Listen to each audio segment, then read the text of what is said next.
पहले पूर्ण विराम, पूर्ण विराम ये हमारा पूर्ण विराम ये बनाया, जो हम सीधा डंडा बना देते पूर्ण विराम है। तो प्रश्नवाचक वाक्य को छोड़ के सब वाक्यों में क्या लगाया जाएगा, पूर्ण विराम। ठीक है, सेकंड नंबर पे हमने यूज किया है इसको, क्या लिखा है ये, अल्प विराम।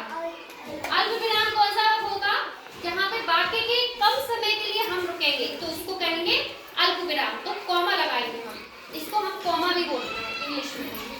ठीक है, अगला नेक्स्ट है सेमीकोलन।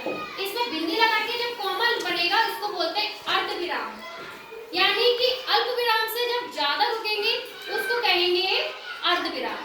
ठीक है, नेक्स्ट है प्रश्नवाचक चिन्ह। ये इस तरह का क्वेश्चन मार्क साइन इस तरह का होता है। जब कोई जैसे हम पूछे कहें आपसे आप कैसे हो, आपने क्या खाया, जब किसी सेंटेंस में या वाक्य के अंत में कोई प्रश्न पूछा जाए, वाक्य में कोई प्रश्न पूछा जाएगा तो उससे क्या कहेंगे, प्रश्नवाचक चिन्ह लगाया जाएगा उसमें। ठीक, ये कौन सा चिन्ह है हमारा, विस्मयादिबोधक चिन्ह।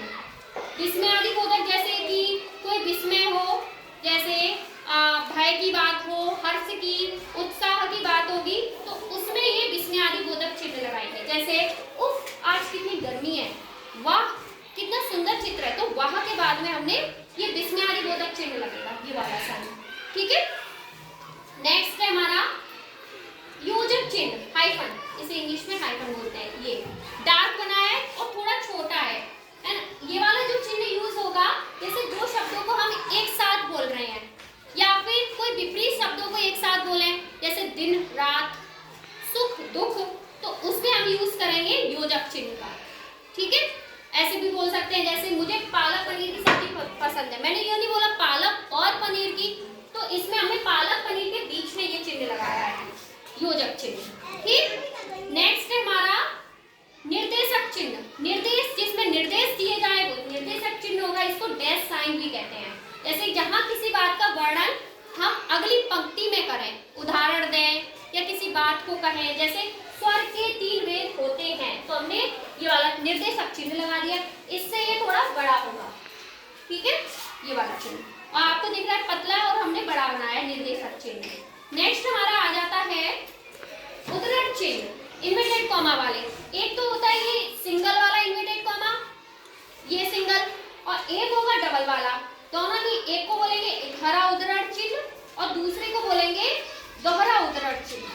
ठीक, दोहरा उद्धरण चिन्ह। इकहरा में जैसे किसी हमने लिया किसी पुस्तक का, किसी लेख का, उद्धरण चिन्ह हमारा यहीं से स्टार्ट हो जाएगा। डबल उद्धरण, दोहरा उद्धरण चिन्ह। दोहरा वाले में क्या, किसी व्यक्ति का कथन लिखा हुआ हो। ठीक है, जैसे नेहरू जी ने कहा आराम हराम है, तो कथन लिखी हुई चीज होगी तो हम ये दोहरा उद्धरण चिन्ह का उपयोग करेंगे। नेक्स्ट आ जाता है हमारा कोष्टक।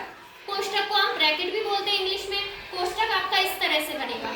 ठीक, कोष्टक में क्या होगा, जैसे कठिन शब्द आया या कोई अंक है या उसके अर्थ को हमें स्पष्ट कराना है तो उसके लिए हम इस चिन्ह का, कोष्टक का यूज करेंगे।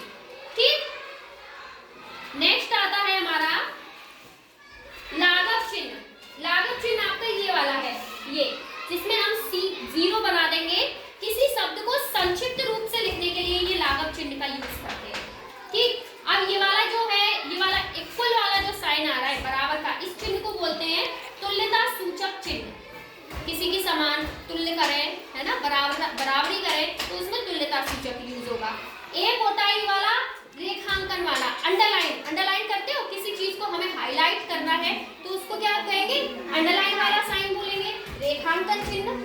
ठीक, और ये वाला जो चिन्ह यूज होगा हंस पद चिन्ह, ये वाला यूज करते हैं किसी चीज को हम भूलवश से छूट गए हैं, किसी की बात को भूली आधी अधूरी है तो उसमें ये वाला चिन्ह यूज होता है, हंस पद। ठीक है, इस तरह से ये विराम चिन्ह का आपका ये TLM हो गया और इसको आप